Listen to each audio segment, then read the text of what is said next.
Bonjour et bienvenue tous à vous, mesdames et messieurs. Vous êtes à Presse Éco, votre tribune hebdomadaire de débats, de commentaires et d'avis sur les sujets qui ont marqué l'actualité au plan national et international, avec nos invités qui sont des analystes, des chroniqueurs, des hommes des médias. Avec eux, nous allons passer en revue les sujets qui ont retenu notre attention pour ce plateau de Presse Éco. Alors, pour commencer, donc, premier sujet, il sera question de l'épidémie coronavirus au Burkina Faso surtout, avec donc les réponses, les mesures diplomatiques qui ont été prises, et puis le cas, en tout cas des cas isolés à l'hôpital Blaise Compaoré. Nous parlerons donc de ce sujet. Et puis, second sujet, il sera question tout simplement du vote 2020, des élections avec le cas des déplacés. Une étude a été faite dont on commente un peu plus sur la faisabilité de ce vote-là. Nous parlerons également toujours des élections avec l'accord politique électoral à l'opposition politique qui a été annoncé.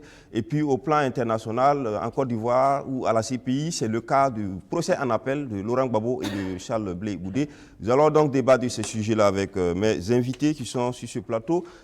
Premier invité, Issaka Lengani. Issaka Lengani est journaliste, le directeur de publication de L'Opinion, qui est un journal qui paraît désormais en ligne. Merci Lengani d'être sur ce plateau. Et ici, à ma droite, Évariste Faustin Konsebo, il est donc chroniqueur média. Faustin Konsebo est président du SEC d'éveil, qui est une association de défenseurs des droits de l'homme et également premier porte-parole du FORAC. Merci Évariste d'être sur ce plateau. Et puis juste à la droite d'Évariste, Parfait Silga, il est analyste. Merci Parfait d'être sur ce plateau. Merci. Et puis enfin, dernier invité, Lionel Bilgo, il est directeur Afrique de Téménis Média, merci. Désormais écrivain. Il ajoute une corde à son arc. Nous allons donc parler également de cet ouvrage qu'il a publié à la fin de cette émission. Merci à tous d'être venus. On commence par le coronavirus au Burkina Faso. Alors, il a été annoncé un cas de maladie sur la personne d'un Chinois, d'un ressortissant chinois, donc qui a été tout simplement isolé à l'hôpital, l'ex-hôpital Blaise Compaoré. Alors, est-ce que vous pensez déjà que la communication autour de ce phénomène, est-ce que la communication, pour vous, est suffisamment bien faite pour que les Burkinabés soient suffisamment en alerte? Lionel Bilgo. D'abord, moi, je pense que ce virus-là est une pandémie pour le monde parce qu'on ne sait pas, en fait, on n'a pas encore saisi exactement son origine, on n'a pas encore trouvé de quoi soigner, en fait, ceux qui sont malades de cela. Et nous, les pays africains qui sommes en arrière par rapport à la médecine moderne, nous sommes victimes, nous sommes aussi fragiles par rapport à cette maladie-là. Effectivement, la communication, pour moi, n'est pas suffisante parce qu'on n'a pas grand élément autour de ce qui s'est passé.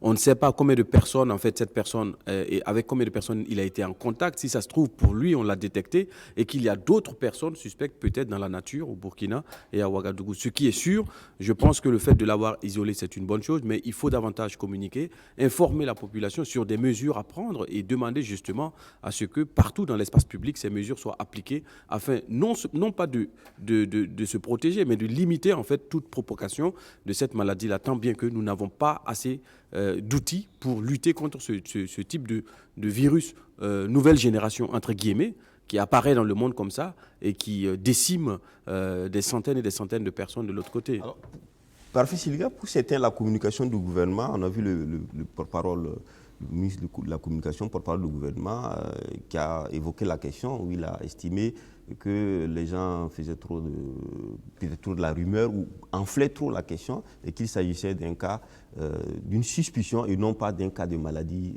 avérée. Non, je crois que on a pu lire aussi qu'il y a des examens médicaux qui ont été faits et que la confirmation en fait était attendue pour lundi. Mais il y a quand même quelque chose qu'il faut dire ici, c'est une pandémie, comme l'a dit Lionel. 30 pays qui sont concernés, plus de 700 morts à l'heure actuelle. Donc, je crois qu'au Burkina Faso, ce qu'il faut se dire, c'est d'abord de prendre toutes les mesures pour que le cercle restreint de la personne suspectée là, effectivement, soit bien informé, que ce cercle restreint-là ait toutes les informations, qu'il comprenne toutes les dispositions, en tout cas, pour que, effectivement, il n'y ait pas de propagation si le cas est avéré. Deuxièmement, moi, je vois aussi qu'il y a d'autres mesures qu'il faut ajouter. Aujourd'hui, est-ce qu'on peut dire, par exemple, qu'on a la situation exacte de tous les Burkinabés ou tous les étrangers qui sont rentrés au Burkina et qui sont passés par la Chine, par exemple? Est-ce qu'on a la situation? Pas forcément la Chine, parce que parmi les pays, il y a les États-Unis, il y a la France qui sont, par exemple... Donc, on peut même élargir le spectre à tous ces pays qui sont concernés aujourd'hui, à toutes ces villes, en tout cas, qui ont un fort taux de contamination. Est-ce qu'au Burkina, on a la situation exacte de tous ceux qui ont transité par ces pays à l'heure actuelle? Bon, je ne sais pas. Mais je veux dire que quand on parle d'une pandémie et quand on regarde un peu comment ça évolue dans les autres pays, il faut craindre que ici au Burkina, déjà que pour certaines maladies où on a déjà des médicaments, ce virus, on ne sait pas encore comment le traiter. Il faut craindre que ici au Burkina, avec la psychose qu'on connaît, les réseaux sociaux, quand on regarde aujourd'hui comment ça évolue, bon, la peur est quand même là. Mais en même temps, je pense que c'est l'information, la bonne information, qui va permettre de réduire, j'allais dire, l'underground. C'est-à-dire, c'est la bonne information qui va permettre de réduire tout ce qui est rumeur autour de cette maladie. Évariste Konsebo, on a eu une note, peut-être qui a simplement fuité, mais en tout cas, c'est une note qui paraît être un rapport de réunion au niveau des ministères, qui a été, on va dire, présidé par Madame le ministre de la Santé. Et la note est un peu plus claire sur les détails de cette affaire de cas isolés. Donc, est-ce que finalement, on pense que le Burkina a organisé un bon protocole? On a vu un protocole aussi qui a été ventilé. Est-ce que le Burkina a bien organisé cette on va dire, réponse déjà, parce qu'il y a la menace? Non, ce qu'il faut dire d'abord, c'est qu'en la matière, le Burkina ne va pas inventer la roue. Parce que, vous savez, à partir du moment où l'OMS a déclaré ce cas de coronavirus d'urgence médicale, ça dit vous avez un certain nombre de protocoles qui vont être déployés, déroulés. Tout est déjà connu. Hein. Et s'agissant bien sûr que c'est un virus qui est nouveau, mais s'agissant de la gestion en fait des épidémies, souvenez-vous quand même que le Burkina a quand même une expérience assez solide. Le cas des méningites, on a vu. Bon, donc de ce point de vue-là, il y a déjà des protocoles qui sont déjà là. Et les médecins, en fait, tous les fonctionnaires du ministère de la Santé savent comment c'est fait, surtout les épidémiologistes dans le domaine. Mais cependant, pour ce cas, ce que moi je note, ce que je peux faire en fait relever, c'est que je trouve qu'il n'y a pas assez eu de communication, notamment sur les symptômes et sur les gestes de prévention. Et ça, c'est déjà connu, puisqu'on sait que les scientifiques ont déjà décrypté le génome, les séquences de génome génétique de ce virus-là. Et ils savent à peu près les symptômes. Et puis, bon, il y a des recommandations. Je pense qu'il faut communiquer. Les autorités sanitaires doivent beaucoup plus communiquer sur ça. Maintenant, les autres mesures qui tendent justement à essayer de trouver la traçabilité, suivre. Et je pense qu'ils ont mis en place, il y a un comité sectoriel de santé, et en plus, il y a encore un centre des opérations de suivi. Je pense que, n'eût été peut-être, je pense à une faiblesse au niveau de la communication. Tout le reste du processus, là, c'est déjà connu et c'est déjà assez maîtrisé quand même au niveau du Burkina. Lengani, sur cette question, sur le plan sanitaire, est-ce que faut-il craindre ou il faut rester serein? Non, je crois que... il faut être serein, c'est vrai, mais il faut être extrêmement prudent. Comme l'ont dit les uns et les autres, notamment le docteur Fonstin, Évariste, que le Burkina a une certaine expérience dans la gestion de ce type de maladie. Mais compte tenu de la virulence de cette maladie, compte tenu du fait qu'on n'a pas tellement... on n'est pas tellement sûr des traitements efficaces, il faut faire extrêmement attention, il faut être extrêmement prudent. Et je suis tout à fait d'accord avec Parfait qu'il faut déjà très très vite identifier. Ce ne sont pas des millions qui sont rentrés au Burkina Faso ici depuis un certain temps. Bon, identifier ceux qui sont rentrés, déjà avoir éventuellement leur contact pour éventuellement suivre des cas qui peuvent intervenir. Étant entendu que, en ce qui concerne le développement de la maladie, on ne connaît pas exactement comment ça se fait. Donc il faut être très prudent. Un homme peut peut-être le porter pendant un mois, surtout nous les Africains qui sommes vraiment blindés dans beaucoup de domaines avant que ça se développe. Le gars est là depuis peut-être un an, un mois, 2 mois, etc. Il se balade avec ça, etc. Bon, donc c'est pour dire qu'il faut être vraiment très prudent. Ça fait rire, mais il faut être extrêmement prudent. Et je me dis que c'est vraiment dommage, dans un pays qui est déjà dans une situation très difficile, bon, tel que nous actuellement, si ça doit s'ajouter, vraiment c'est le moment ou jamais pour les uns et les autres de prier pour ce pays-là. Il faut peut-être rappeler que le cas suspect a été un cas qui a été dénoncé par la partie chinoise elle-même aux autorités burkinabées. Oui, et c'est ça qu'il faut saluer la coopération, en tout cas, entre les diplomaties présentes au Burkina et notre administration. Mais j'allais dire comme Lengani, le Burkina a déjà plusieurs coronavirus en son sein. Nous avons le corona sécuritaire, le corona social, le corona salarial, plein d'autres coronas. S'il faut encore rajouter ce dernier corona-là, je pense que... c'est pas des virus. Ça ressemble. Pas des virus. Ça ressemble. Ça contamine pas. Il faut trouver le bon médicament pour juguler toutes ces crises-là. S'il faut encore ajouter une nouvelle crise, dont d'ailleurs les pays très développés dans lesquels ces crises ont, médicinalement parlant, ces crises ont apparu, ils n'arrivent toujours pas, en tout cas, à trouver un remède efficace pour juguler cette crise. Si ça arrive chez nous, ça veut dire qu'il faudra attendre longtemps pour pouvoir justement maîtriser le nombre de décès qu'il pourrait y avoir. Non, en fait, une note peut-être d'espoir, puisqu'il semblerait que les scientifiques sont en train, à pied d'œuvre, pour identifier l'animal, puisqu'on sait que tout ce qui est famille de coronavirus, ça se passe de l'animal à l'homme. Pour le cas du SRAS, du syndrome respiratoire aigu sévère, on avait vu que c'était la civette. Et à partir de ce moment, à partir du moment où on trouve l'animal, il y a des mesures d'hygiène c'est simplement des mesures d'hygiène qui avaient pu réguler. Donc, dans ce cas d'espèce, il y a des soupçons sur un animal, le pangolin, je pense, et je pense que la science va aller très vite. D'accord. Alors, très rapidement aussi, sur les mesures diplomatiques qui ont été prises, on a vu que le Burkina a pris une mesure qui concerne les Chinois qui sont peut-être au Burkina, mais qui se sont retrouvés en Chine, qui ne peuvent d'ajourner en fait leur venue sur Ouagadougou. Est-ce que ça, c'est vraiment efficace? Bon, ça réduit. Vous savez, comme je dis en matière, il y a des protocoles. Hein, et sans doute que Burkina n'est pas le seul pays à avoir pris cette mesure. Mais ça réduit, en fait, puisque là, il faut peut-être essayer d'éviter les mouvements de personnes, surtout dans les zones à risque. Et c'est des mesures qui existent déjà. Donc, mais la question, c'est est-ce que si, je prends une autre nationalité, un Français ou un Américain qui est passé par la Chine, qui est reparti aux États-Unis, qui débarque ici, à l'aéroport, il rentre comme si... voilà, parce oui, foyer... Est-ce que la question de faire que ce soit des Chinois uniquement, est-ce qu'il n'y a pas peut-être plus à faire? C'est par rapport à l'origine, au foyer du problème qu'on prend les mesures. Maintenant, les autres cas, c'est des cas qu'on ne peut pas... éviter. On peut pas prendre des mesures pour juguler, gérer tous les cas. Mais au moins, on sait que l'essentiel, c'est à partir de la Chine. Et à partir de la Chine, il y a des villes qui sont touchées.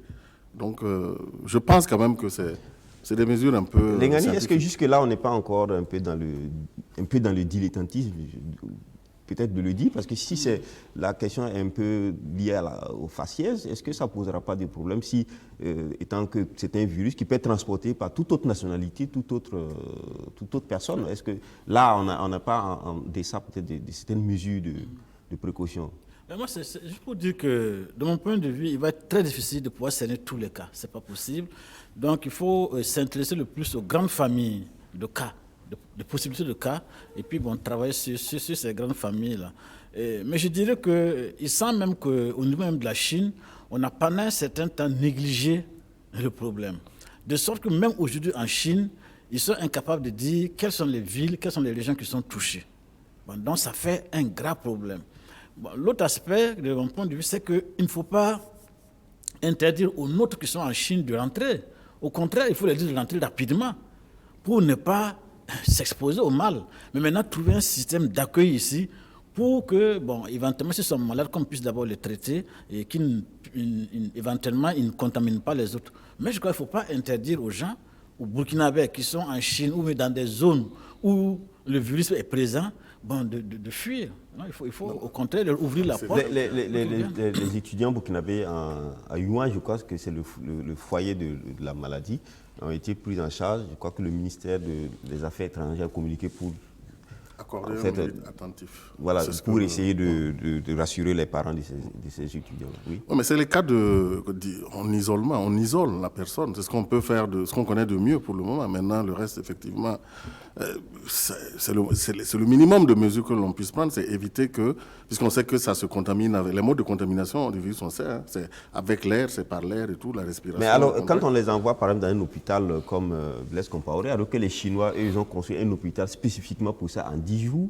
et que même d'ailleurs le docteur Li, qui a été à l'origine donc de la publication de cette information, lui-même en est mort. Donc, est-ce qu'aujourd'hui, on n'expose pas notre hôpital, ou est-ce qu'on n'expose pas, ou on n'exposerait pas nos agents de santé? Est-ce que ce n'est pas le lieu de trouver, comme les gars disaient quelque part, un site vraiment qui est consacré à ça, spécifiquement? Voyez-vous, même pour les prélèvements, les analyses des prélèvements, c'est à Bobo. C'est dans un laboratoire assez performant à Bobo qu'on le fait, et non au niveau de la Chine. Je pense que quand même, on dispose d'un plateau quand même assez efficace pour pouvoir contenir et gérer ce genre de situations. Quand même. La question, c'est l'emplacement géographique. Est-ce que quand on confine à Blaise Compaoré, par exemple, c'est un hôpital où il y a beaucoup de monde qui y vont, etc., pour un cas assez spécifique, est-ce qu'il n'aurait pas fallu trouver un site dédié spécialement à cette question?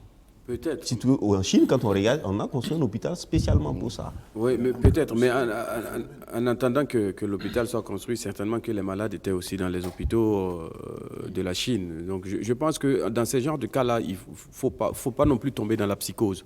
Et parce que la peur de la peur ajoute à la peur. Et donc moi je crois très sincèrement que quelle que soit la bonne volonté du gouvernement et quelles que soient aussi les bonnes actions qu'on mettra en place, si on ne se laisse pas prendre par une psychose démesurée, on arrivera justement à limiter les dégâts dans ce genre de cas-là. Et effectivement, le monde est un gros village. Hein. Je pense qu'il n'y a pas, dans ce genre de cas-là, il n'y a pas de pandémie propre aux Chinois ou aux Européens.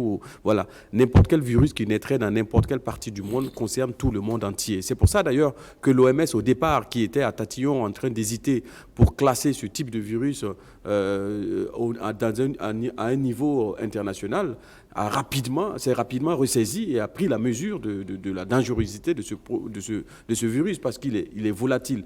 Donc ça veut dire tout simplement qu'en tant qu'être humain dans ce monde entier, tout ce que vous ferez ici au Burkina ou à 20 000 km du Burkina concerne le monde entier. Et il faut que nous soyons sages dans nos prises de position, dans nos actions et dans tout ce que nous faisons. Et effectivement, cela appelle à une responsabilisation de chaque être humain sur cette terre parce qu'au final, ce qui vous arrive pourrait arriver à tout le monde. Parfait. On n'a pas interdit de manger le pangolais. Est-ce que les pangolais burkinabés ne pourraient pas aussi être porteurs du virus? Bon, je pense qu'on a encore... Est-ce que ce n'est pas des mesures conservatoires qu'il aurait fallu prendre? Dire qu'on ne mange pas le pangolais parce qu'il est concerné en Chine? Je crois que Évariste disait que on se dirige en fait vers cette éventualité. Mais aujourd'hui, il n'y a pas encore une certitude par rapport à cet animal. Je crois que c'est ça. Maintenant, je voulais revenir pour dire qu'effectivement, quand on parle de communication, on parlait de village planétaire, mais en matière de santé aussi, on se rend compte que de plus en plus, il faut qu'il y ait d'abord une certaine une collaboration franche entre les pays, mais il faut aussi qu'au niveau des pays, effectivement, les protocoles, comme on l'a rappelé, soient effectivement respectés. Pour le cas du Burkina, je crois qu'on doit travailler sur quelque chose d'important. C'est qu'on puisse éviter effectivement qu'il y ait beaucoup de peur, un phénomène qui se développe de telle sorte que les gens prennent des mesures excessives ou qui n'en prennent pas assez parce qu'ils ne croient pas à cela. Parce que ça aussi, c'est dans les deux sens. Les gens peuvent se dire, oh, c'est un virus qui a été créé, nous allons continuer nos habitudes. Alors que, il est réel. Il faut que chaque Burkinabé puisse se dire à un moment donné que s'il y a des mesures qui sont préconisées par le gouvernement, il faut aller dans ce sens, quoi. Oui. Justement, sur cette question, il y en a qui doutent de la réalité de ce virus, ou du moins qui pensent que ce virus-là, c'est une guerre économique et que ce sont d'autres puissances adverses ou adversaires de la Chine sur le plan économique ou sur le plan de l'influence internationale qui ont dû fabriquer ce virus-là pour étaler un peu une idée rapidement dessus. Pour parler comme Parfait le disait, est-ce qu'il n'y a pas un risque que les gens se transportent sur ce terrain de la guerre économique?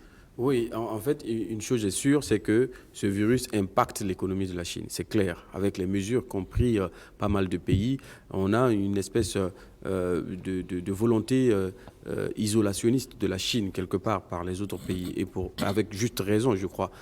Mais il y a la théorie de la conspiration a eu deux volets. Premièrement, l'attaque chimique et pour des raisons économiques à la Chine, mais il y a aussi quelque part la manipulation chimique de certains chercheurs qui auraient inventé la maladie pour faire bénéficier à des firmes pharmaceutiques. Donc, vous voyez, il y a ces deux théories de la conspiration qui ont circulé un peu partout.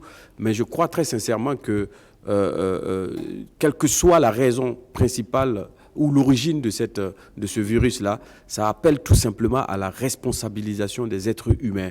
Et cette question de la manipulation génétique refait surface parce que certains scientifiques sont en train de pousser les limites de l'entendement humain jusqu'à aller inventer l'ignominie pour ce monde. Et donc, ça veut dire tout simplement que nous devons tous être responsables parce que moi, assis au Burkina, je n'ai rien fait pour mériter un coronavirus qui serait inventé, entre guillemets, par exemple, par des chimistes. Mais par contre, je suis concerné directement par leurs actions et j'ai mon mot à dire par rapport à certaines libertés que prendraient certains scientifiques. Et cette théorie de la conspiration, effectivement, prend source et s'appuie sur des cas avérés par le passé où des scientifiques ont eu à manipuler des gènes et ça a provoqué justement d'autres maladies que l'on connaît dans le monde, même si après, les médicaments ont été fabriqués. Lengani, si cette affaire de théorie de la conspiration, les autres puissances du monde jalouses de la Chine auraient fabriqué ce virus-là pour retarder quelque part l'avancée de la Chine, son influence, en tout cas nuire à son image sur le plan international. Est-ce que ça marche? C'est très possible, parce qu'on est dans un monde d'intérêt où les gens reculent très peu sur les moyens utilisés pour parvenir à leurs objectifs. Donc ça fait que c'est très possible, mais en même temps, comme l'a dit Bilgo, il faut faire attention. Il y a un amalgame incroyable sur la question. Je pense qu'il faut aujourd'hui se focaliser sur le véritable problème qui est comment stopper le mal. L'origine, on peut spéculer là-dessus. Je pense qu'on peut laisser ça aux cinéastes. Ils vont faire des scénarios de toutes les sortes possibles pour nous intéresser, pour nous faire rêver éventuellement ou pour nous faire peur. Mais aujourd'hui, le véritable problème, c'est comment sortir de ce problème, je pense. Parfait. Le coronavirus est un mal qui est là. Il faut considérer le mal et apporter les réponses qu'il faut s'éloigner au maximum possible des a priori. Non, je pense que le débat sur l'origine, sur la guerre économique, il ne va pas s'arrêter de sitôt. Sauf que, en même temps, même si on devrait considérer cela comme un virus qui a été créé pour limiter l'expansion économique de la Chine, en même temps, quand vous regardez les Chinois, quand vous regardez qu'on peut construire un hôpital en 10 jours, on peut se dire que c'est peut-être ceux qui ont, si effectivement ça a été fait à dessein, il faut aussi regarder comment les Chinois vont réagir un peu à tout ça. Mais moi, je me pose ici une autre question. Quand on parle du pangolin, est-ce qu'on ne peut pas aussi regarder dans le sens du rapport de l'homme à l'animal aujourd'hui? Est-ce que c'est une question qu'il faut poser? Il faut se poser aujourd'hui. Comment l'homme aujourd'hui, quel est le rapport de l'homme avec l'animal aujourd'hui? Plus concrètement, le rapport de l'homme avec l'animal, quel type de rapport? Oui, mais quand on parle du pangolin, il y a aussi, ce n'est pas seulement le seul animal qui est visé. Il y a eu d'autres cas de virus. Est-ce que ça voudrait dire que d'autres animaux ont été... Les animaux entrent désormais dans la vie au quotidien des gens ou bien les animaux... C'est ce que je veux dire. C'est-à-dire, on parlait de singes tout de suite. On parle de pangolin. Est-ce qu'aujourd'hui, comment l'homme définit son rapport avec l'animal aujourd'hui? Parce que, c'est tout cela. D'accord. Quelles sont les manipulations que l'homme arrive à faire avec les animaux et tout? Il faut se poser des questions. Est-ce que l'homme ne s'est pas dit aujourd'hui, il est super, il est au-dessus, il est tellement...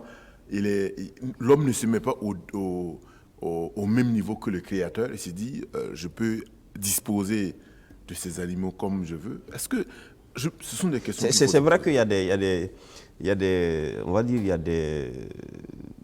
goûts alimentaires où j'allais dire un type d'alimentation, souvent des Chinois quand même qui surprennent, parce qu'on voit souvent des soubresauts consommés crus, avec, voilà, accompagnés de moutarde et tout ça. Bon, ça paraît assez. Donc, on entend aussi des gens dire des choses sur quand même ce régime alimentaire des Chinois qui sont plus naturels, qui consomment un peu de tout. Par rapport donc à la thèse de théorie du complot, moi je n'y crois pas, parce que c'est vrai que c'est pas première, hein. Même sur le VIH, on a entendu dire que c'est un virus fabriqué en laboratoire pour réguler la population des pays sous-développés. C'est des thèses un peu ubuesques, moi je trouve, hein. Et parce que, revenant sur le cas du coronavirus, nous nous souvenons du cas de la grippe aviaire qui a décimé des gens en Europe. Et les études ont montré que justement cette histoire de...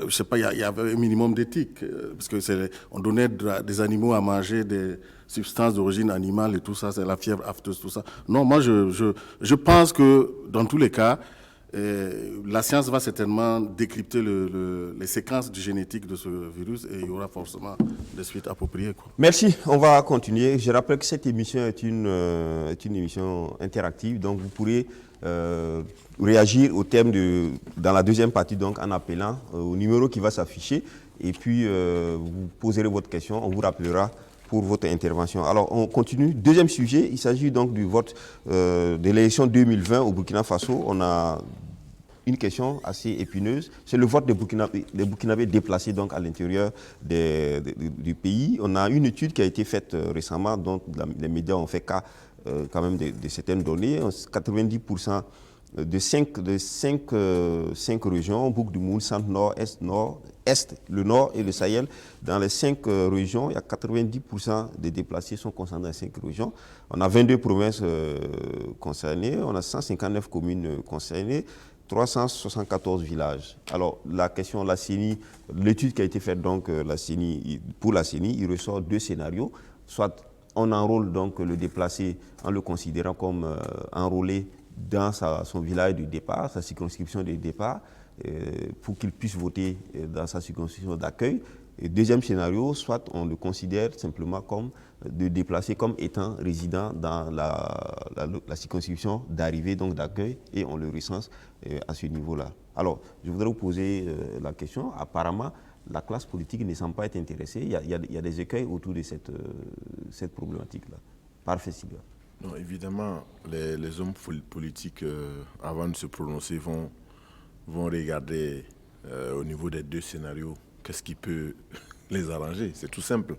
Voilà, c'est-à-dire quand on considère les différentes régions, parce que les partis politiques, ils ont des cartes en fonction des régions, en fonction des provinces, où ils se disent, voilà, nous, dans cette région, nous avons plus de force. Voilà. Dans une autre région, nous ne sommes pas sûrs d'avoir des conseillers, des députés et tout.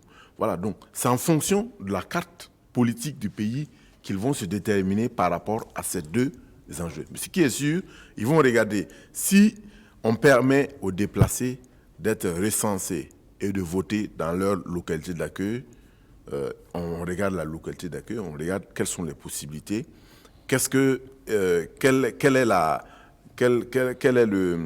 sera l'importance numérique de ces personnes déplacées et est-ce qu'elles vont influencer sur l'issue du vote ou pas? Ce sont des questions éminemment politiques que les états-majors vont mettre en avant. Lengani, Issaka, voilà. Ce vote des Burkinabés déplacés, les Burkinabés de l'intérieur déplacés.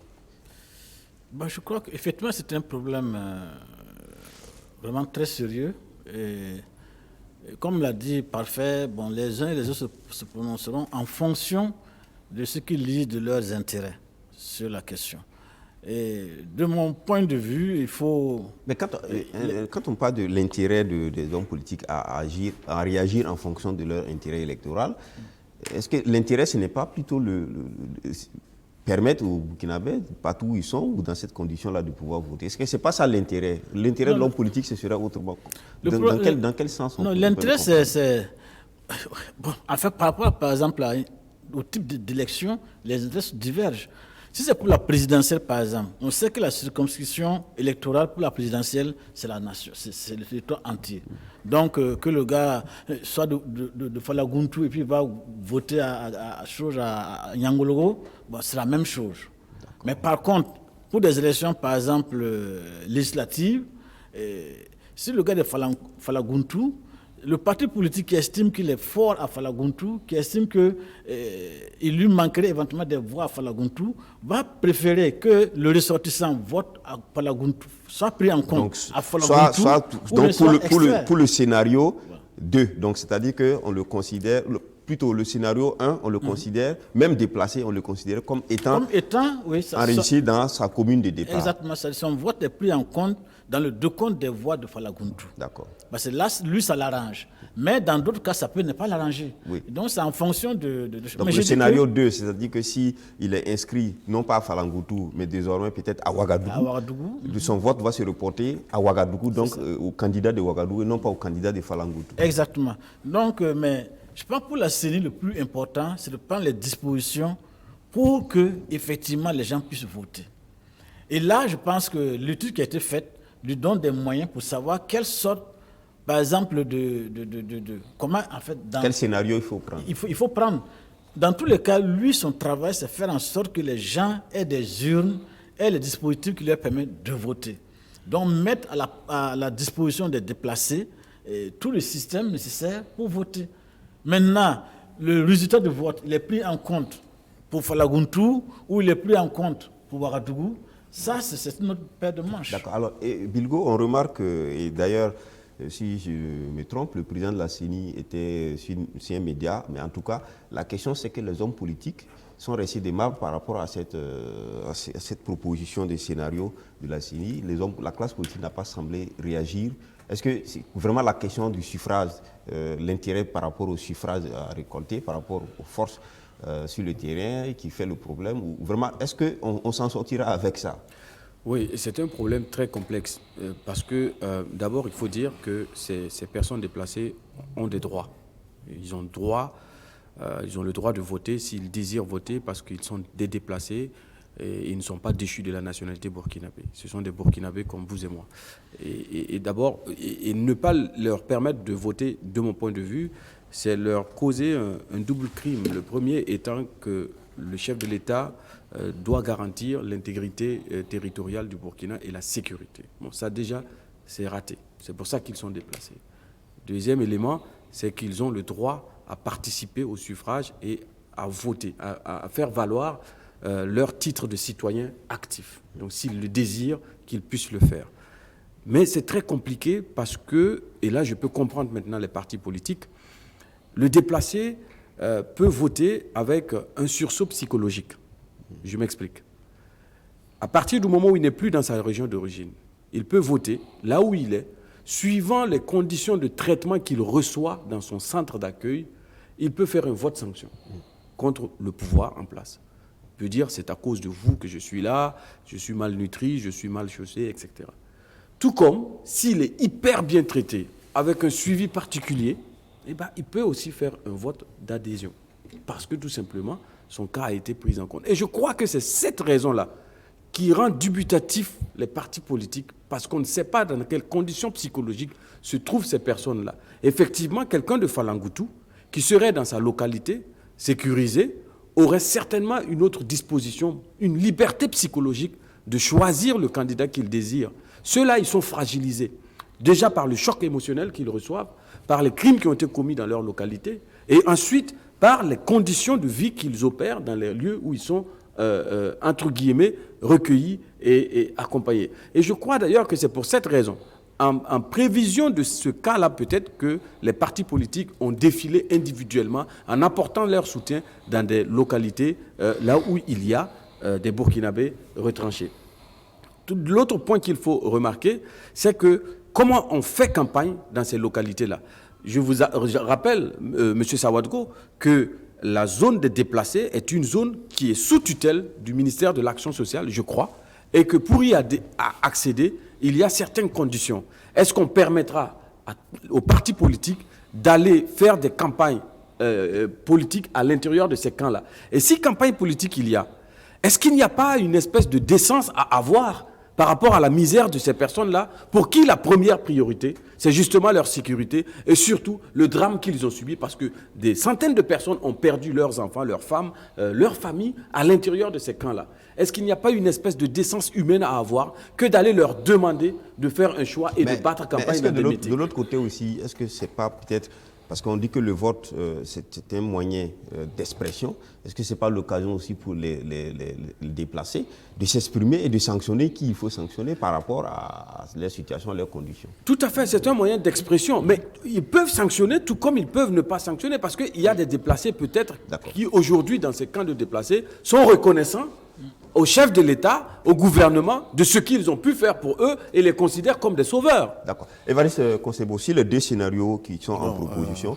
Le premier scénario qui dit le déplacé est tout simplement recensé dans sa commune d'accueil comme étant votant pour la commune de départ. L'autre scénario, c'est de dire qu'on le transfère immédiatement.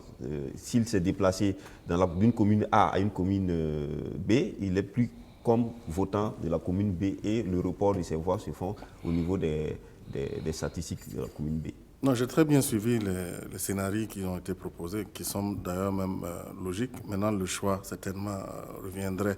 Parce qu'il faut se souvenir que dans notre pays, tout ce qui concerne la matière électorale a toujours été, en fait, l'objet d'un accord, d'un consensus avec les acteurs. Bon, maintenant, c'est vrai, hein, moi, de mon point de vue, parce que ça n'a pas les mêmes, comment dirais-je, les mêmes conséquences, les mêmes impacts, suivant que vous avez peut-être une élection présidentielle qui est beaucoup plus nationale ou que vous avez une élection locale qui touche des individus en tant que tels. Donc, je pense qu'il faut discriminer. Certainement, hein, quand ils vont choisir, ils vont certainement discriminer en ce qui concerne les circonscriptions électorales pour que peut-être les élections à caractère national, bon, on puisse donc rattacher le candidat puisse voter en fonction de sa localité. Alors, mais là, on a un problème de calendrier.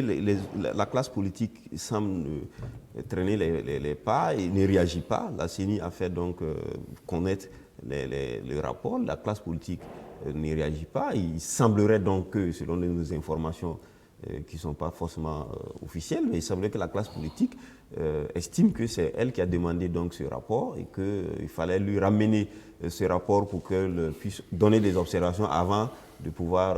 Mais est-ce que le rapport a été commandé avec des délais impératifs? Moi, je ne sais pas. De toute façon, ce qui est sûr, nous avons un calendrier électoral qui a été adopté par tous les acteurs. Et maintenant, comment est-ce qu'ils vont le décliner pour y arriver? Bon, ça, il leur revient. Mais en fait, moi, je trouve qu'on est dans une situation... Je ne veux pas faire un peu surréaliste. Moi, par rapport au point des déplacés, hein, moi, je ne veux pas faire une hiérarchie des droits. Mais je ne vois pas à quel titre le droit de voter est plus important que le droit d'avoir la sécurité, d'avoir un minimum de services de base. Je ne sais pas. C'est un débat qu'on peut ouvrir. Alors moi, en tant que déplacé, peut-être je manque de tout et que l'État ne peut pas trouver les moyens pour même assurer le minimum.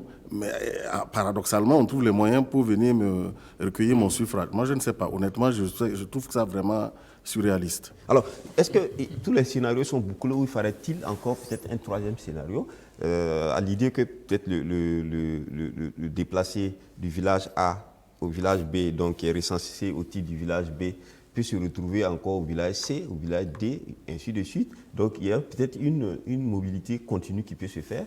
Est-ce qu'on ne pourrait pas se retrouver aussi dans une sorte de flottement aussi de ces déplacés-là, légalement? Oui, c'est très possible, hein, ce que vous décrivez. Bon, parce que, étant entendu que les gars peuvent continuer à se déplacer, parce que là où il est arrivé, il ne trouve pas les conditions, il évolue. Et puis, il y a aussi ceux qui sont déplacés et qui ne sont pas dans les camps de déplacés, qui sont dans des familles, etc. Est-ce qu'on tient compte de leur géographie aussi? Moi, je dirais que par rapport à la question que pose la hiérarchisation des droits que pose Évariste, effectivement, c'est quand même sérieux, c'est quand même ubiesque qu'effectivement, dans une situation aussi dramatique, on appelle les gens à voter. Alors, qu'est-ce qu'il fallait faire? Il fallait leur dire simplement de ne pas voter? Non, pas du tout, je ne dis pas ça. Je dis que ça veut dire que c'est des gens qui sont très vulnérables. Vulnérables vis-à-vis de leurs ressentiments, mais vulnérables vis-à-vis aussi de l'État, vis-à-vis des acteurs qui sont chargés de leur apporter ce dont ils ont besoin au quotidien. Ils peuvent être des otages, en réalité, du pouvoir comme des agents qui sont pas forcément commandités par le pouvoir, mais pas des agents qui s'occupent d'eux au quotidien, qui veulent dire ou voter pour nous, ou en tout cas la ration de pain va diminuer, etc. C'est très possible. Et les gens peuvent se sentir comme redevables, effectivement, comme vis-à-vis de ceux de la main qui leur donne à manger. Alors que ça, là, c'est extrêmement grave. Donc ça veut dire que moi, ce qui m'intéresse le plus, c'est comment est-ce que la classe politique s'organise pour garantir la sincérité du vote de ces gens-là. C'est plus important que de savoir à qui ou contre qui ces gens vont voter. Bilgo, est-ce qu'il n'y a pas un risque aussi d'extraversion du suffrage? C'est-à-dire que voilà, la stratégie consisterait justement, comme Lengani le disait un peu, à l'achat des consciences, où on va voir peut-être une campagne de compassion dans les camps de réfugiés, où on vient donner des sacs de riz sous couvert de l'humanitaire. On fait de la campagne politique avec ça. Non, mais ça, c'est pas nouveau. Sauf qu'ici, on parle de réfugiés, mais la question de la main, la reconnaissance vis-à-vis de la main qui vous donne à manger a toujours existé dans toutes les campagnes. Oui, mais ici, le code électoral est clair. C'est-à-dire que les dons, voilà, à 2 mois des élections, il y a des choses qui sont arrêtées. Mais là, ils sont dans une situation d'attente d'aide humanitaire. Est-ce qu'on peut dire à un homme politique de ne pas aller à 3 jours des élections donner du riz à des réfugiés, alors que ça peut être une campagne politique? Oui, tout à fait. Je pense que ça, c'est compliqué. Mais vous savez, il faut se dire une chose. Cette élection au Burkina sera imparfaite. Elle le sera parce que nous sommes en train de vivre aujourd'hui. Et elle est déjà imparfaite dans son déroulé aujourd'hui. Et donc, je pense qu'il faut parfois accepter que la perfection n'existe peut-être nulle part et que nous allons faire des élections à minima sur la base d'un consensus qui va permettre justement d'éviter une crise post-électorale. Moi, mon souci, c'est vraiment ça. C'est qu'il faut intégrer les acteurs politiques, toutes parts confondues, et même au-delà des acteurs politiques également, il faut intégrer tout le monde dans un échange constructif pour que une vision claire sur ces élections-là soit définie et arrêtée. Mais le préalable de tout ça, c'est de dire que ces élections sera à minima ce que nous pouvons faire dans une situation pareille, parce que la situation est inédite, elle n'est jamais arrivée au Burkina. C'est une première que nous organisons des élections dans une situation d'insécurité globale et totale. Et ça, cette élection sera imparfaite dans ce sens-là.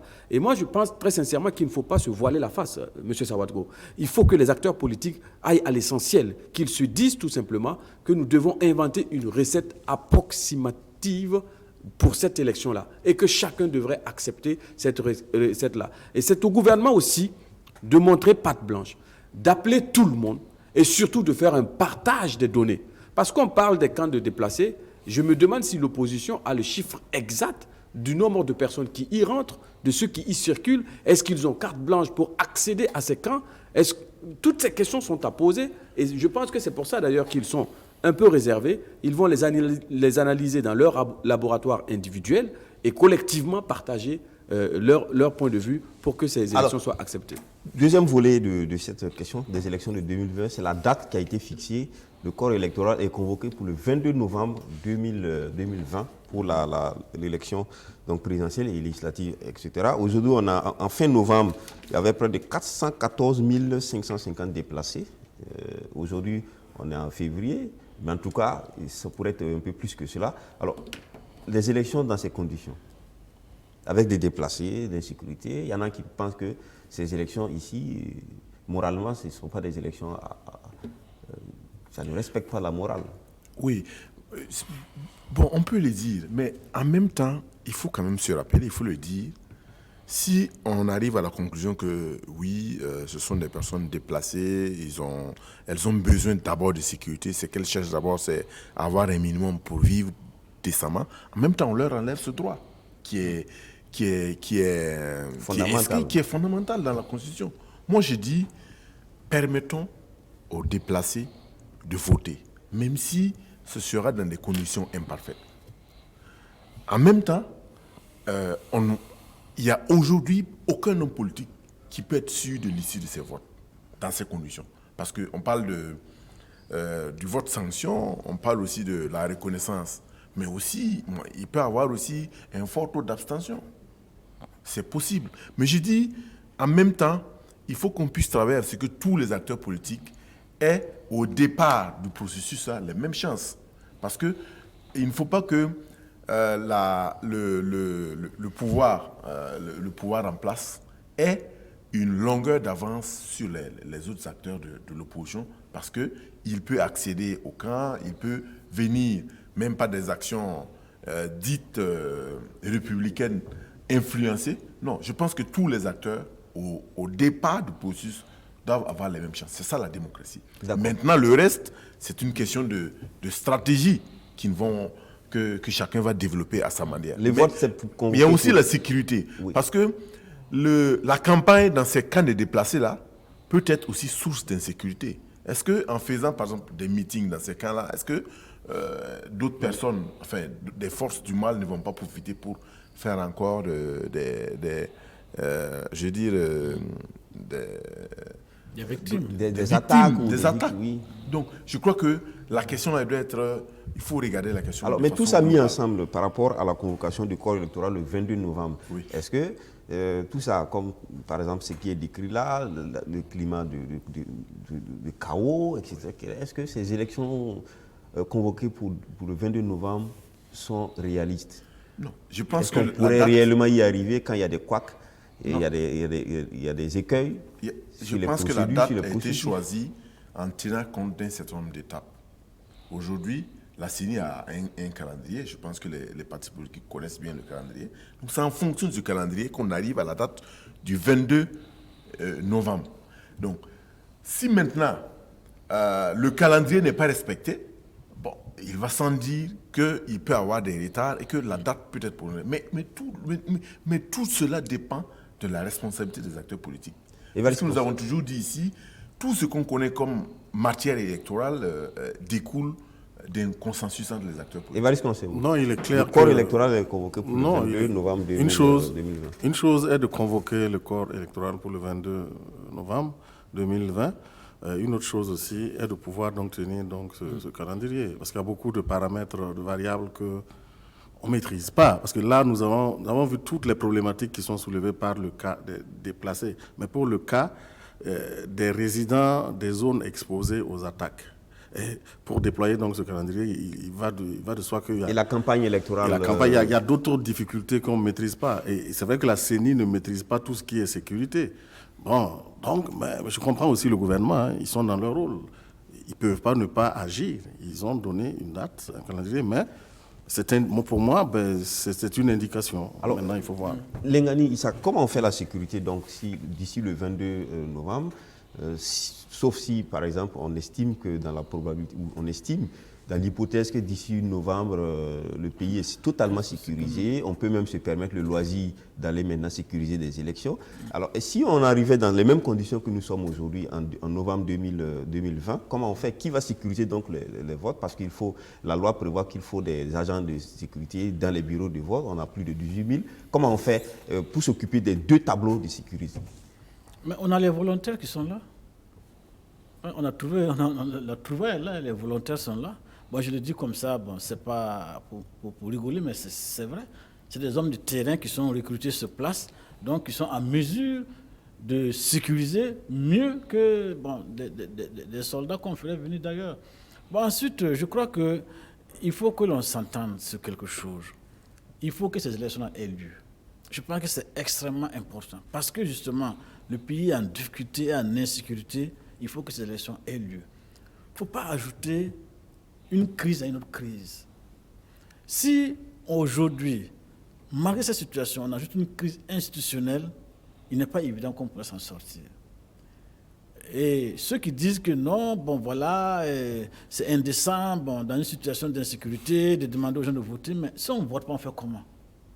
On fait comment pour que les choses puissent évoluer? Étant entendu qu'il y a des gens qui pensent que ceux qui gouvernent aujourd'hui sont incapables de gouverner dans le bon sens. Et je suis de ceux-là.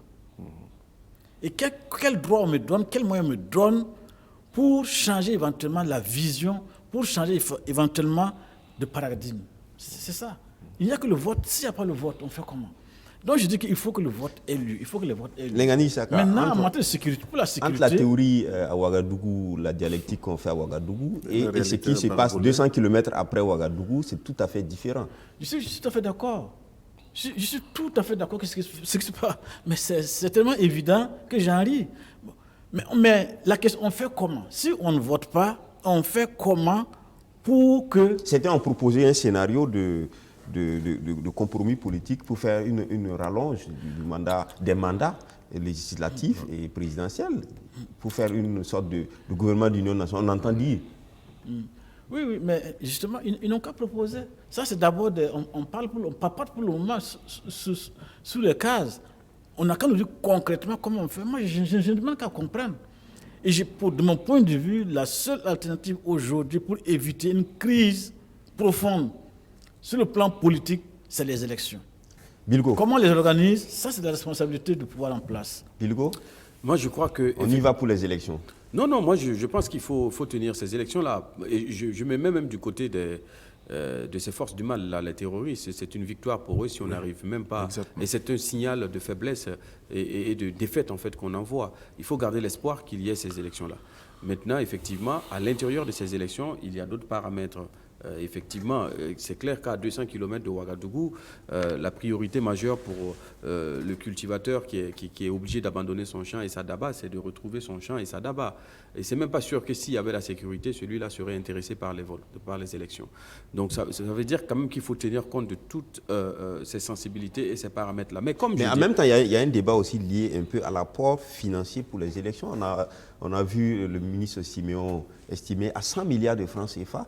Déjà, on a pris 5 milliards et demi pour enrôler 15 000 Burkinabés de la diaspora. Est-ce que ça n'aurait pas suffi quand on sait aujourd'hui qu'il y a des initiatives pour avoir de récolter des sous pour aider? Est-ce que 100 milliards aujourd'hui pour faire des élections alors qu'on en a besoin pour sécuriser les gens? Moi, je pense que moi, je ne raisonne pas en fait en termes de coûts. C'est vrai que c'est exorbitant. Et Laurent Bado avait fait une proposition avec des élections à moindre coût. Je pense que c'est dans son livre Apparaître si ce n'est déjà paru. Mais je pense très sincèrement que la démocratie a un coût. Voilà. C'est comme le dit Issa Kalengani, il exige, il souhaite, lui, en tant qu'insatisfait de la situation actuelle, qu'on lui donne le droit de vote. Et je suis certain que pour lui, c'est 100 milliards. Et quelqu'un dirait aussi que la sécurité a un coût. Oui, est-ce que les élections ne peuvent pas être le prix à payer pour la sécurité? Ah oui, la sécurité a un coût. Et même, M. Sawadgo, l'insécurité a un coût. Absolument. Donc tout a un coût. L'instabilité institutionnelle Oui. a un coût. Moi, je crois que le coût même de l'instabilité institutionnelle là serait pire que la sécurité, que le manque de sécurité. Non, c'est pour ça que je dis qu'il ne faut pas faire une balance entre le coût et les réalités. Moi, je crois très sincèrement. Maintenant, effectivement, dans l'estimation qui a été faite, est-ce qu'il n'y avait pas moyen de nous inventer des espèces de cost killers pour limiter certains coûts et réduire? Je ne sais pas. D'accord. Évariste Konsebo, sur cette question, très rapidement, le vote de novembre 2020, 22 novembre 2020, possibilités, risques Bon, enfin, moi, en tout cas, j'y croirais que si on y arrive. Voilà. Merci. On continue. On va parler également toujours politique en matière qui concerne bien sûr les élections. C'est au niveau du CIFOP, le chef de file de l'opposition a publié un communiqué où il est question d'un accord politique électoral au niveau de l'opposition qui va donc accorder les candidats, les différentes formations politiques, les différents candidats sur une stratégie de campagne, une stratégie électorale. Certains déjà pensent peut-être à une candidature indépendante au niveau de l'opposition. Évariste Konsebo. Candidature indépendante. Candidature unique, pardon. Non, je pense qu'il y aura une candidature plurielle parce qu'il y a eu des débats et c'est-à-dire le paysage politique au Burkina n'avantage pas au premier tour, puisque c'est un système d'élection à 2 tours, n'avantage pas l'opposition, du moins les candidats, à ce qu'il y ait une candidature unique au premier tour. Pourquoi? Parce que sur le terrain, les partis sont en fait identifiés aux candidats dans les zones, c'est très marqué. Donc, de ce point de vue-là, il est normal qu'au premier tour, chacun aille donc, pour ratisser large, moi je pense en tout cas, pour ratisser large, ils ont intérêt plutôt à opter pour une candidature plurielle pour le premier tour. Maintenant, au second tour, si on y arrive, les débats peuvent se faire autour d'un accord de gouvernement et de Alors donc partage de l'accord, pour ceux qui ont quelques informations, peut-être des couloirs, est-ce que l'opposition n'a pas dit concrètement sur quoi tiendra cet accord, mais selon vous, Issaka Lengani? Ben, c'est de même avis que... Candidature unique pour le deuxième tour, Non, pas du stratégie? tout. Il faut, comme l'a dit Consembo, il faut, de mon point de vue, une candidature multiple mais contrôlée au premier tour. Bon, d'accord. Contrôlée, c'est-à-dire il faut, s'il était possible, nous, l'opposition, de s'entendre pour que les grandes familles se regroupent pour avoir des candidats uniques entre eux. Cela permettait d'avoir des candidats de poids et d'éviter un trop grand émiettement des voix. Et là, ça pourrait être porteur. Mais sinon, une candidature unique de l'opposition serait une erreur extrêmement grave. Parce que ce serait comme un référendum contre le pouvoir. Vous êtes pour Roch ou contre Roch. Or, dans le contexte actuel, je doute beaucoup de la sincérité du vote. Et je me dis que ceux qui pensent à un vote sanction automatique contre le pouvoir parce qu'il a failli se trompent énormément. Parce qu'il y a ce grand pouvoir de pression, d'achat de conscience, de menace, etc., qui existe et qui est réel et qui va être utilisé à fond. On a déjà entendu même que toutes les provinces de Burkina sont dotées de véhicules, de motos, etc. Ce n'est pas pour s'amuser.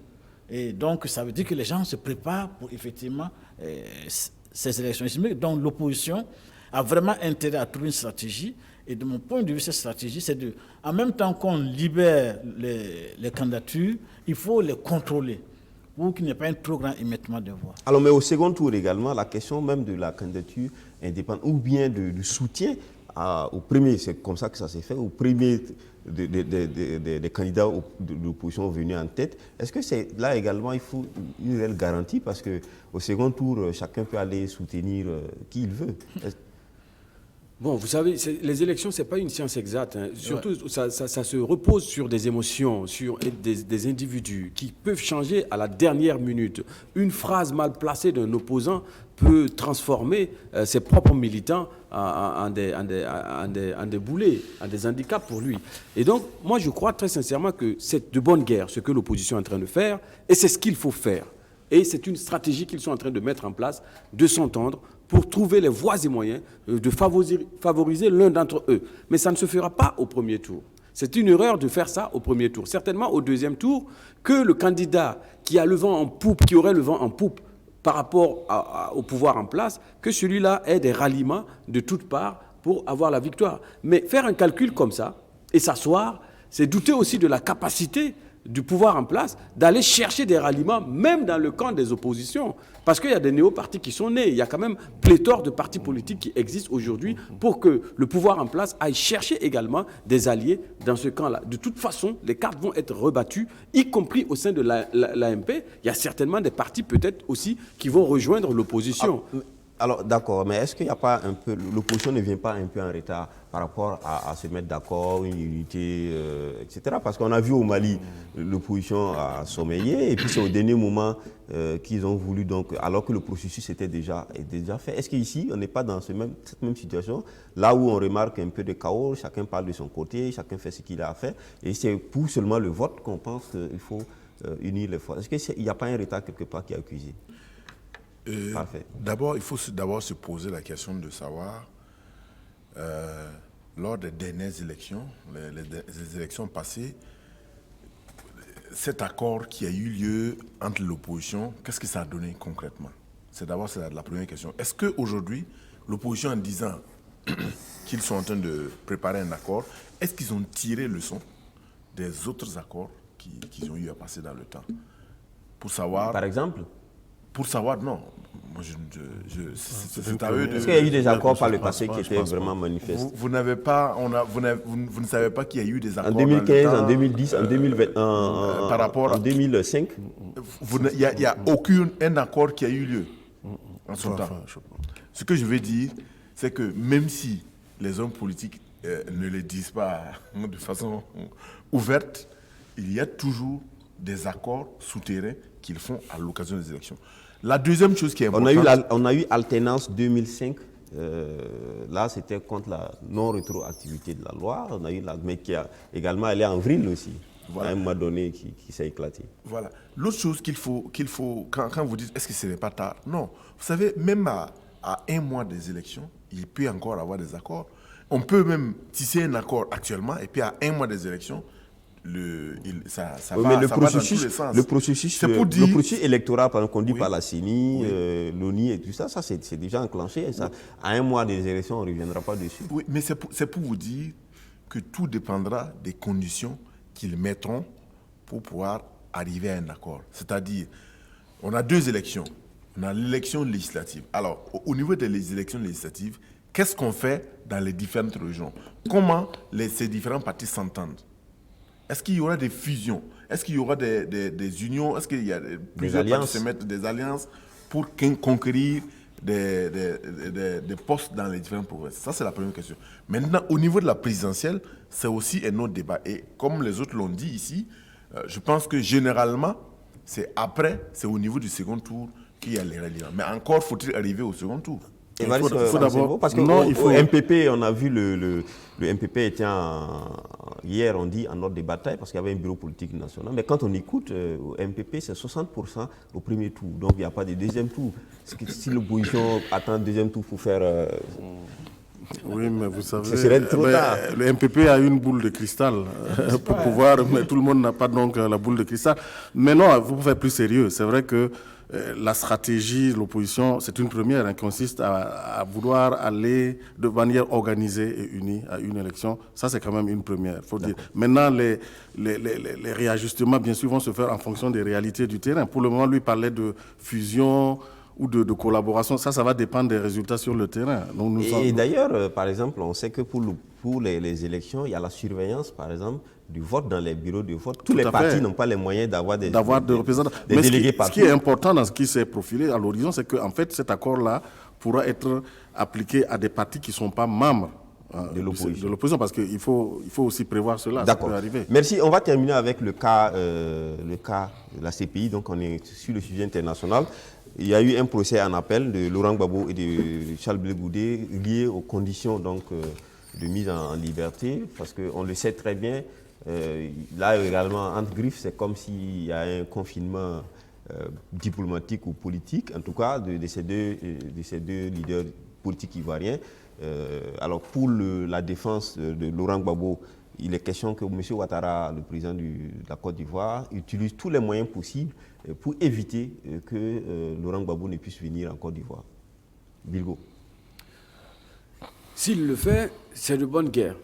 Voilà. Si Alassane procède de cette façon, c'est à son actif. Il faut mettre cette stratégie à son actif. Mais sur le cas de Laurent Gbagbo, je pense que le monde entier, et la CPI en particulier, est en train de rater l'occasion de donner un visage humain et de saisir l'opportunité justement de rendre plus belle encore les questions de justice. Parce que là, finalement, l'opinion commence à avoir l'impression que ces deux-là sont prisonniers d'une vérité qui n'a pas pu dire son nom et qui ne dira peut-être pas son nom, et qu'ils sont en train de subir les aléas du temps pour contenter ou faire plaisir. Oui, mais également, est-ce que la CPI va faire du sentimentalisme? Parce qu'on est en droit, et les procédures sont ce qu'elles sont. La défense aussi donc, de l'État ivoirien a aussi les moyens qu'il utilise pour peut-être faire durer les choses. Est-ce qu'on peut aussi dire que la CPI tranche, ce serait un... Il ne faut pas oublier qui est la CPI et comment la CPI fonctionne. Donc, moi, je ne crois pas à une indépendance absolue des instances internationales. Je pense que c'est celui qui baille, celui qui paye le plus, celui qui met l'argent du plus, qui commande. Sinon, je ne comprends pas comment, en première instance, 2 personnes aient été acquittées. C'est la même incongruité qu'on a eue ici avec le cas de Djibril Bassolé. Libre, mais pas libre. Voilà. Vous êtes libre, mais non, vous n'êtes pas tout à fait libre. Donc, c'est ce cas-là, en fait, qui est dérangeant. Pour moi, je crois très sincèrement qu'il faut rendre justice, c'est vrai, mais lorsque la justice estime qu'elle n'a pas assez d'éléments pour condamner quelqu'un, dans ce cas, la personne est libre, forcément. Évariste Konsebo, ce procès en appel, après un acquittement complet, on va dire, et encore des conditions assez restrictives de mouvement de ces deux accusés. ça pose problème. Non, ces Est-ce que- conditions restrictives, on les empêche de jouer de tous leurs droits. Et ce qui est vraiment incompréhensible et qui fait que on a l'impression, beaucoup d'Africains, parce qu'il n'y a pas que certains Ivoiriens, on a l'impression que c'est un acharnement. Et pire, et ce qui vraiment dérange un peu la conscience, c'est qu'on a l'impression que vous voyez une institution qui est censée rendre la justice est utilisée pour maintenant prendre des décisions politiques. Et dans le cas d'espèce de la Côte d'Ivoire, c'est un appel, justement, qui a pour effet d'empêcher M. Gbagbo et M. Blegoudé de rentrer, de retourner chez eux.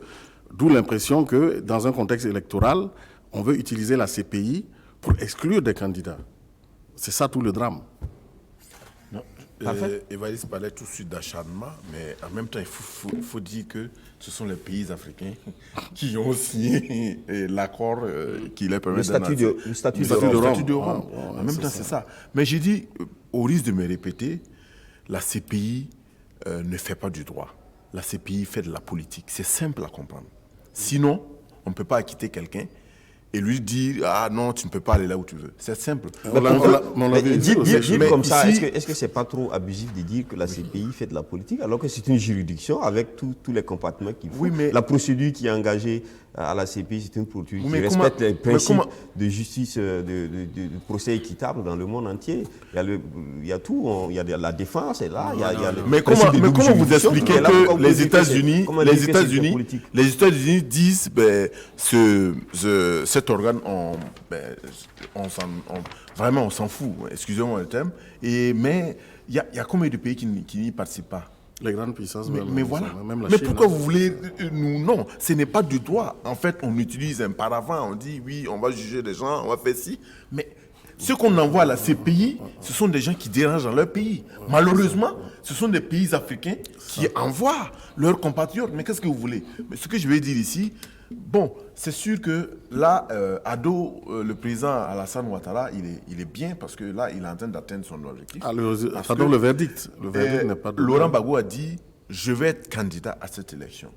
Et le sachant, Ado dit « Tu ne seras pas candidat à cette élection ». Bon, on verra ce que ça va donner. Il n'a En jamais tout cas, dit, on il a dit attend- que tout le monde peut être candidat. on attend le Il n'a pas verdict. dit. Oui, non, Il a pas dit. quand j'ai dit « Tu ne seras pas candidat », ce n'est pas les actes qu'il pose qu'il le dit. D'accord. Sinon, Et voilà. Non, Est-ce que c'est en bon? fait, c'est pour dire que, bon, franchement, cette histoire de ces pays-là, on a l'impression que surtout, concernant, ça ne juge que des Africains. Parce qu'il y a d'autres personnes aussi qui auraient pu y être, comme M. Sarkozy et compagnie. Et tout, Mais il n'y a tout. que les Africains qui envoient les Africains. Oui, mais c'est ça aussi qui fait À que part vraiment... le cas de Kenya où le premier Et premier puis, ministre dans ce Kenya- cas de M. Gbagbo, on a l'impression que ce sont les Africains qui ont la fibre patriotique, et qui tiennent tête à l'Occident, un terme que je n'aime pas utiliser, entre griffes impérialiste, et qui sont envoyés pour être jugés et condamnés. Alors, à qui la faute alors? Aux Africains. Oui, Évariste, Lengani, sur cette question de Laurent Gbagbo, alors c'est une manœuvre manifestement décrite comme étant politicienne, à viser tout simplement d'empêcher des candidats potentiels, d'empêcher des leaders politiques de venir sur la scène. Alors, est-ce que cela peut aussi favoriser le climat politique en Côte d'Ivoire, d'autant plus que les pro-Gbagbo également restent attachés à leur idole? Je crois qu'effectivement, les pro-Gbagbo ont montré qu'ils ne sont pas prêts à avaler la couleuvre. Parce que là, c'est un anaconda, comme dirait l'autre, c'est un peu une couleuvre. Bon, pour dire que, bon, vraiment, c'est vraiment dramatique. C'est dramatique parce que ça montre jusqu'à quel niveau l'être humain est capable de versatilité. Parce qu'on ne peut pas dire que c'est la justice. La justice décide. Et c'est comme si c'était le jugement de Salomon. On cherche à couper la poire en deux. On vous acquitte, mais en même temps, on vous dit que vous n'avez pas tous vos droits. Alors que vous êtes acquitté. Ça ne se comprend pas. C'est comme Lionel l'a dit, on a vu le cas ici au Burkina avec Djibril Bassolé, qui a été libéré par la justice et qui, bon... était mis en liberté provisoire. Oui, il a été libéré. C'est liberté provisoire ou totale. Il a été libéré par la justice et il a été embastillé par le pouvoir. Mais ici, dans le cas de la CPI, c'est la justice elle-même qui, en même temps qu'elle libère, empêche le gars de jouir de ses droits. Moi, je pense que c'est quand même... D'accord. C'est quand même dramatique. Et je dis que bon, c'est inacceptable. Et je suis convaincu que tout autre client à la CPI que Gbagbo, avec les charges qui pesaient contre lui, allait être condamné. Ça veut dire que Baouba a utilisé des moyens qui étaient les siens pour ne pas être condamné. Ça D'accord. aussi, c'est critiquable. D'accord, merci, mais au moins on peut aussi se satisfaire que Laurent Gbagbo, accusé de crimes contre l'humanité et tout ça, puisse être acquitté par une juridiction internationale. Ça aussi, c'est un élément important. Ça veut dire que les preuves ne pesaient pas. Merci. Alors, je vais donc, on va prendre notre premier téléspectateur, Monsieur Éloi Soma, qui appelle de Niangologo sur les élections 2020 au Burkina Faso. Monsieur Éloi, Monsieur Soma. Oui. Oui, bonjour, Monsieur Lukman. Bonjour à vous. Voilà, je vous salue avec tous vos invités. Merci. Je voulais parler un peu sur l'élection 2020 au Burkina Faso. D'accord, allez-y. Voilà. Ces élections, je pense que c'est un devoir national. Donc, on ne doit pas regarder ce qui nous arrive. Je vais parler de terrorisme. Donc, on ne doit pas prendre ça comme quelque chose pour pouvoir justifier le report de ces élections-là. Donc, on doit tout faire, en tout cas, si on veut vraiment la stabilité, maintenir la stabilité de notre pays, on doit tout faire pour pouvoir tenir ces élections. Même si les élections présidentielles et législatives, les deux élections-là sont très, très, très importantes. C'est vrai que toutes les élections sont importantes, mais les deux-là, je pense que ce sont les deux-là qui donnent l'ouverture aux autres élections qui vont suivre. Donc, nous avons le devoir de faire. C'est vrai qu'il y a des déplacés, mais ces déplacés-là, je pense qu'aujourd'hui, on connaît déjà les nombres. Et on connaît, je veux dire, ils sont identifiés. On sait de quelle région ils viennent, de quelle ville ils viennent, de quel village, par exemple, ils viennent. Donc, ces gens-là, étant même dans leur lieu, dans leur camp de déplacés, on peut s'approcher à eux là-bas. C'est vrai que les élections, c'est un devoir civique. Voilà, c'est un devoir civique, mais je vais dire qu'ils sont libres de dire que non, que nous sommes dans une situation. Donc, vraiment, les élections, ça ne nous intéresse pas.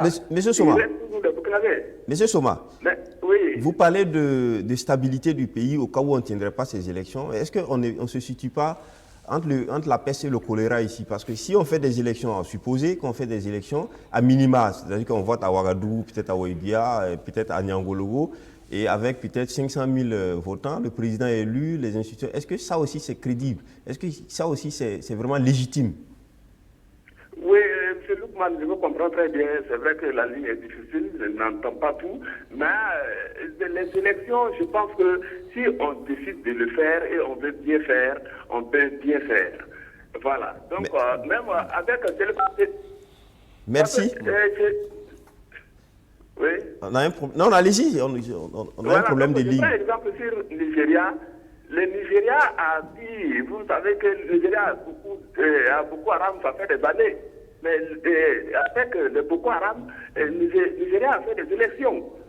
Donc, on peut prendre l'exemple de Nigeria. C'est vrai qu'on n'a pas de mêmes moyens, mais quand même, le Burkina Faso, je sais très bien que le Burkina Faso veut faire, il va faire. Merci. Voilà, donc, donc vraiment, que nous tous, nous doit avoir même vision pour pouvoir aider le pays. Parce que si on tient compte du terrorisme, maintenant reporter ces élections, on va avoir quelque chose qui sera plus grave. Merci, M. Soma. Merci, M. Soma, pour votre contribution. Évariste Konsebo. Oui, c'est vrai qu'il a cité le cas du Nigeria, même aussi le cas du Mali, mais toute proportion gardée, ce n'est pas le même contexte. On ne sait pas très bien. Là, j'ai l'impression que dans ce cas d'espèce-là, on focalise sur le nombre de déplacés, on estime à peu près à 500 000.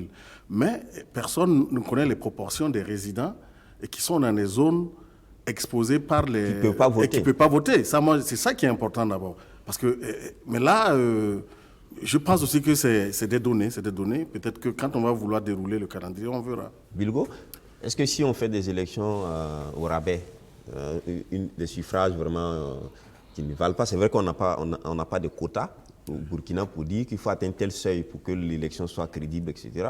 Mais quand même, on s'est dit, avec 2 millions d'électeurs qu'on a connus par le passé, si aujourd'hui on se retrouve avec peut-être 300 000 électeurs au 22 novembre, comment ça se fait pour le président du Faso? Est-ce qu'il y a une légitimité? Est-ce qu'on ne tombe pas également là dans une crise institutionnelle?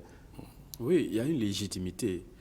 je pense que même 20 électeurs, parce que les élections sont ouvertes. Après, on ne peut pas aller imposer à quelqu'un d'aller voter. Surtout avec 300 000 votants, je pense que déjà Ouagadougou, c'est 1 200 000 et quelques, 2 millions et quelques d'habitants.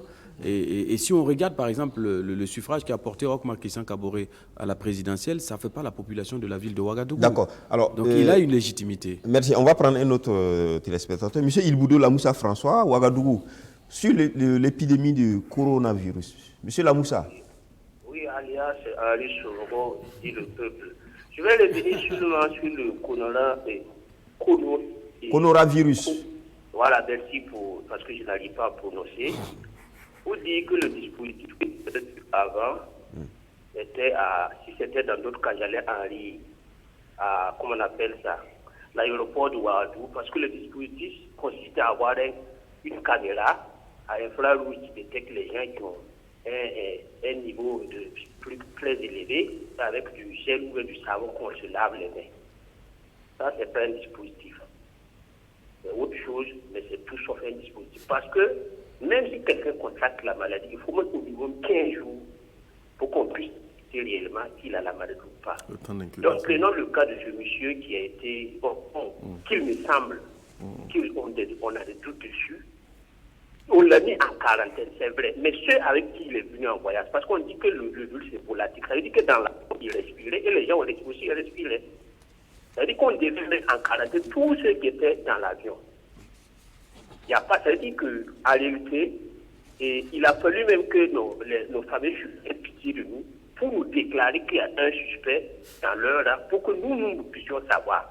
Pendant qu'on a mis un dispositif à l'aéroport pour détecter la maladie. Ça veut dire tout simplement que si on a un peu de bon sens, ça veut dire qu'on est protégé contre rien du tout. On a mis un dispositif pour calmer les esprits, mais à la fin, il n'y a rien. Monsieur Lamoussa François, mais également il allait dans des restaurants. Est-ce qu'on peut retrouver tous ceux qui sont passés dans des restaurants? Non, mais ça veut dire qu'on est en danger. Ça veut dire que tout simplement, à l'heure où on en est, moi je préfère que les gens prennent des précautions et qu'il n'en ait rien, que les gens minimisent le danger et qu'on se retrouve face à un phénomène qu'on ne pourra pas gérer, qui va faire tomber déjà le pays à genoux, qui va le faire tomber littéralement. Parce que ça veut dire qu'en réalité, quand j'ai vu le dispositif à l'aéroport avec les caméras, à infrarouge, j'ai vu que le savon, je me suis dit, si c'était dans d'autres cas, c'était à risque. D'accord. C'est très grave parce que... Merci, monsieur Ilboudo. On est un peu pris par le temps. Merci. Vous êtes un peu pessimiste, mais bon, il faut dire que du côté sanitaire aussi, il y a des dispositions qui sont prises. Il y a vraiment une mobilisation. Maintenant, pour le reste, il faut prier Dieu que tout ça marche et fonctionne bien. Et très rapidement. En fait, je suis un peu embêté parce que c'est vrai que en pareille circonstance, c'est les autorités sanitaires qui sont habilitées parce qu'eux, ils cernent carrément tout le problème et qui sont habilités. Si vous remarquez, même dans ce cas d'espèce, le ministre de la Communication a renvoyé, a référé plutôt, a dit d'attendre plutôt les autorités sanitaires. Donc, ce qu'il dit là, peut-être, c'est des impressions. C'est des impressions peut-être qu'il dit, mais je suis sûr que c'est loin d'être la réalité. Parce qu'il y a quand même un travail technique sérieux qui a été fait au niveau donc, du ministère de la Santé, je pense. Bon, le risque aussi, c'est quand on l'écoute, c'est la psychose. Parce que quand tu l'écoutes, donc, on devrait aller chercher toutes les personnes qui ont été en contact avec ce Chinois dans Si, ça a été fait, je pense. Y compris les pilotes aussi. Oui, l'équipage. Donc, en même temps, il faut qu'on fasse attention, même si on doit prendre des mesures, il faut qu'on fasse attention pour qu'il n'y ait pas une surdose de psychose dans le pays. Oui, les musiques qui proposent, moi je pense qu'elles sont bonnes. Hein. C'est bon pour ceux qui ont voyagé même. Pour ceux qui ont été au même restaurant que ce monsieur. Et même des ce n'est pas seulement une vue oui, c'est des personnes qui sont en danger elles-mêmes. Donc elles ont tout à fait le droit d'être prises en charge très très précocement pour éviter éventuellement... Mais peut-être qu'il aurait fallu, qu'on communique comme on en parlait, qu'on dise tel jour, à telle heure, dans tel restaurant, tous ceux qui ont été là doivent se présenter. Oui, bien sûr, peut-être qu'on ne sait pas qui était là-bas. Je préfère être prévenu et aller me faire ausculter que de m'asseoir et puis me retrouver avec une coronavirus. Ça c'est clair. Lionel Vilgo, sur le plan de la communication, est-ce qu'il n'y a pas quelque chose qui manque? On n'a pas, par exemple, on a vu dire que dans le protocole qu'il a fait des restaurants, il a fait certains lieux. Est-ce que ce n'est pas le moment peut-être de voir, de tracer et de dire, bon, à tel endroit, à tel moment, tous ceux qui étaient là sont peut-être invités à se faire, voilà. Est-ce que tout ça, on ne pourrait pas faire pour éviter la psychose? Oui, oui, mais si ça se trouve, même il n'a rien. Comme on dit, on attend les résultats lundi. Voilà, c'est ça. Et donc, mais c'est vrai qu'en de pareilles circonstances, on s'inquiète de ce qui pourrait nous arriver. Ça fait que tous ceux qui ont déjeuné dans des restaurants et où il y avait un Chinois, vous parliez du faciès tout à l'heure, tous ces gens-là, par exemple, qui nous écoutent aujourd'hui, sont inquiets et ils paniquent. Oui, mais parce qu'ils ne savent pas. D'accord, si alors on va terminer. Chinois. Merci Bilgo, on va terminer cette émission. Lionel Bilgo vient de sortir un livre du rêve à l'action, Créons demain, qui a été donc présenté ce samedi, plutôt ce vendredi à Ouagadougou. C'est ton premier essai. Alors, tu l'as écrit, merci, félicitations. Merci. Et nous, on est honorés à Presse Éco, d'autant plus que c'est un des chroniqueurs. Merci beaucoup. Qu'est-ce que ce livre dit du rêve à l'action? Du rêve à l'action. Qui rêve et qui doit s'actionner? Non, nous avons des rêves. Les Burkinabés ont de grands rêves et ils ont réussi par le passé, en tout cas, à porter ces rêves-là. Et je pense que nous avons les germes de porter toujours, encore une fois, les rêves pour l'avenir. Et les Burkinabés, ce sont des grands hommes. Maintenant, effectivement, entre le rêve et l'action, il faut se mettre au travail et surtout se mettre ensemble. Alors, ça ressemble un peu à du macronisme. Est-ce que Bilgo est en train de se faire peut-être une trajectoire politique avec Pas ça? du tout. Là, je le dis clairement, avec toute la grande humilité et la grande modestie. D'accord. Il n'y a aucune pensée politique derrière. C'est une contribution, c'est ma part d'opinion. Et je l'ai dit. Et d'ailleurs, je voulais apporter aujourd'hui parce que je vous l'avais dédicacé. Merci pour la dédicace. C'est pour ça que je vous l'offre. Donc, je peux lire rapidement à Lukman Sawadogo, libre penseur, cultivateur de la paix. Merci. Merci. Merci à vous tous. Et d'ailleurs, ce soir à 19h30, Bilgo est reçu sur le plateau du 7 Info pour continuer donc à évoquer cette question qui pose la problématique des jeunes, l'engagement de la jeunesse et le rôle donc des anciens, des dévanciers à faire la passe, comme on dit. C'était un jeu de la formule de relais. de course de relais. Merci à tous de nous avoir suivis. Avec votre permission, on va le féliciter. D'accord, allez-y très rapidement. Vraiment sincèrement le féliciter pour l'initiative et surtout pour nous avoir caché si précieusement le bébé qu'il était en train de en gestation. Tout à fait. Et vraiment le félicite. J'étais à la cérémonie de dédicace et vraiment c'était une très grande réussite. Merci. Merci beaucoup. Évariste? Non, c'est bien. Moi, je trouve que effectivement, ce qui est, je l'ai un peu feuilleté, et ce qui est décrit dedans, c'est un idéal en fait. Et il faut mettre là-bas pour qu'on puisse avancer. Je trouve Parfait, que quelque chose. Non, il a parlé de course de relais. C'est en même temps de se demander comment les anciens passent le relais. Est-ce qu'ils ont confiance aux jeunes aujourd'hui qui doivent effectivement, qui sont plus en jambes, qui sont plus frais, mais est-ce qu'en même temps les jeunes, les anciens ont confiance aux jeunes? Donc c'est pour moi la grande question. Moi, je parlerais plutôt de qui court plus que qui. Est-ce que les vieux qui courent plus que, ou les anciens qui courent plus que les jeunes qui n'arrivent pas à saisir le relais, ou est-ce que les jeunes qui courent moins, donc le relais est tendu, mais ils ne viennent pas attraper. Donc c'est un débat. Merci donc à vous tous d'avoir suivi. J'étais donc avec Lionel Bilgo, il est donc directeur Afrique Féministe Média. Il est également l'auteur du rêve à l'action, Créons demain. Merci d'être passé sur ce plateau. Parfait Silga, il est journaliste et analyste. Merci Parfait d'être passé sur ce plateau. Évariste Faustin Concebo, donc le chroniqueur média, directeur, président donc de SEC d'éveil, qui est une association de défense des droits de l'homme. Merci Évariste d'être passé sur ce plateau. Et puis enfin, dernier invité, Isaka Lengani, journaliste, directeur de publication de l'Opinion. Merci à tous de nous avoir suivis. On se donne rendez-vous la semaine prochaine pour un autre numéro de Presse Éco, si Dieu le veut.